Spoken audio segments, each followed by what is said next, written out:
So, ayan guys, yung ating pandesal. Try natin yung texture guys. Mainit-init pa. Diba? So, nice guys. Yun yung texture niya. So, hot. So, gagawa tayo ng pandesal guys. So, ayan yung ating ingredients, yung dry ingredients natin. 4 cup ng all-purpose flour. Pwede rin bread flour ang ilagay mo. Tapos, 11 grams ng yeast. Ayan. Then, maglagay ka ng 1 teaspoon na salt. Tapos, yung ating sugar. 1/2 white sugar. So, i-mix lang natin to guys, yung dry ingredients. Mix lang natin yung dry ingredients. Ayan, mix lang until mag-combine yung ating dry ingredients. After nito guys, iset aside natin. Then, prepare naman natin yung ating wet ingredients. So, ayan siya. Guys, prepare naman natin ngayon yung ating wet ingredients. So, yan, naglagay tayo ng 2 egg, 1/2 cup of butter. Mix lang natin yung mga ingredients, guys. Ayan yung wet ingredients. And then, lagyan natin yung ating 3/4 na fresh milk. Fresh milk ang ginamit ko, guys. So, mix lang natin yung ating wet ingredients. Pag na-mix na yung ating wet ingredients, combine na yung ating mixture.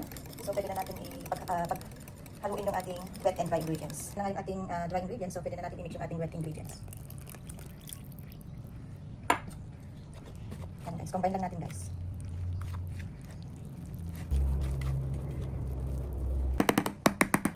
Ito na nga, guys. So, i-head lang natin yung dough, guys. Yan. So, saka natin i-transfer sa ating table. So, sa table guys, maglalagay tayo ng konting flour. O para sa ganun ay hindi didikit yung ating dough sa ating table. So, ayan guys, inid lang natin yung ating dough ng 10 to 15 minutes. So, ayan lang. Ganyan lang siya guys. Ayan, inid natin hanggang 10 to 15 minutes hanggang sa maging soft yung ating dough at magiging elastic yung ating texture ng ating dough. So, ayan guys, minekos-mekos ko yan na minasa-masa guys. At ayan na nga, masamasahin mo lang hanggang sa maging soft yung kanyang texture. Yung kanyang dough, magiging soft and magiging maganda yung texture guys. Kasi mas matagal na inid yung dough, mas magiging... So, ayan guys, masa-masa mo na tayo. At ayan na nga guys, yan, binato-bato ko pa yung yung dough natin para maganda yung texture niya. So ayan, masa-masa mo lang siya guys hanggang sa pag okay na yung texture ng dough. Yan, i-form natin ng balls yan. Once, at ito na rin yung ating dough. Ayan, check natin kung nag-double na yung size. Ayan, double na yung size. Ayan yung size niya, double na. So, ipanis natin yung dough.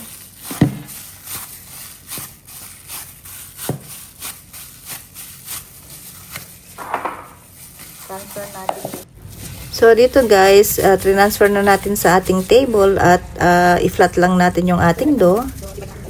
After nyan guys, i-divide natin into 2 yung ating dough. So, kinat ko siya into 2 guys. After nyan guys, kinat ko na ito sa small pieces guys. Total of 24 pieces yung ating dough.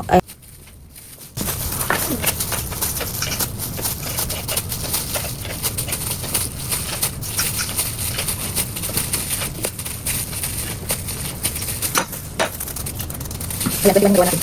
So, ito, ganun lang siya.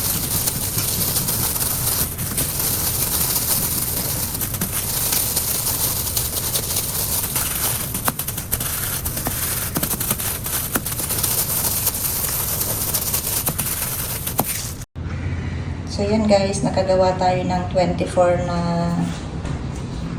pandesal. So, i-coat na natin siya guys. Ito yung ano niya. So, gawin natin guys. Kuha lang tayo dito. Then, i-coat natin dito. Ganyan lang siya guys.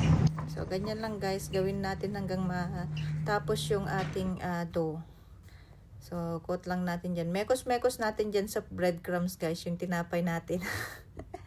Ganyan lang siya guys. Kadali na gawin yung ating tinapay.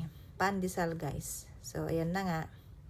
At inikot-ikot natin dyan sa ating breadcrumbs. So, ayan na guys. Natapos na natin. So, takpan natin ulit guys. I-cover yung natin ating ulit pandesal. guys. Then, i-rest natin ng another 30 minutes. Yan siya, guys. Ayan. So, after 30 minutes guys, ayan na nga. Check natin yung ating tinapay. At ayan na nga guys, nag-double na rin yung mga size nila. So, pwede na natin yan i-bake. So, pinareheat natin yung ating oven ng 10 minutes. After that, i-bake natin yung ating bread ng bake natin 180 Celsius, degree Celsius for 20 to 25 minutes. So, ayan na guys.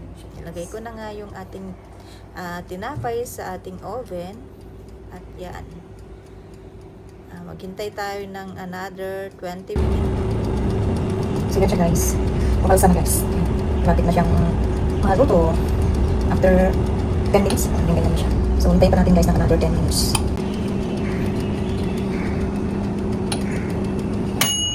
So, yun na guys. Yun na yung ating panisal guys. Yan guys, yung panisal natin. Luto na. So, delicious guys. Yan. So, yan na nga guys yung ating hot pandesal ala Abby's Kitchen Vlog. So, ayan guys. Amoy pa lang, busog na. So, ayan na guys. Thank you guys for watching. God bless. So, yan guys, yung ating pandesal. Try natin yung texture guys. Mainit-init pa. Wow. So, nice guys. Yan yung texture niya. So, hot. So, yan na guys. Tikman na natin yung ating hot pandesal. Wow, so yummy.